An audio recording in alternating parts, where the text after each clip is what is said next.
Hello hi అండి. Rajahmundry Kadiyam nursery నుంచి ఈ చెట్టును తెంపించారు.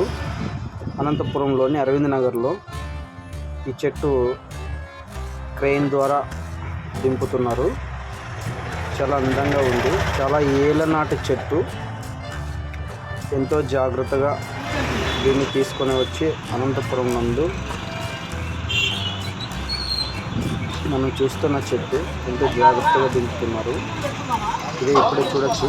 అరవింద్ నగర్లోని ఒక ఇంటి నిర్మాణం జరుగుతున్న సందర్భంలో కడియం నర్సరీ నుంచి చెట్టును తెప్పించారు.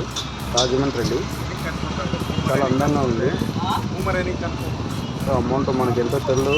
చాలా కాస్ట్లీగా ఉంటాయి ఇవి. కడియం నర్సరీ నుంచి అంటే దాదాపు విదేశాల నుంచి వారు తెప్పించింటారు. చాలా చూడడానికి అందంగా ఉంది. చాలా ఏళ్ళ నాటి చెట్టు.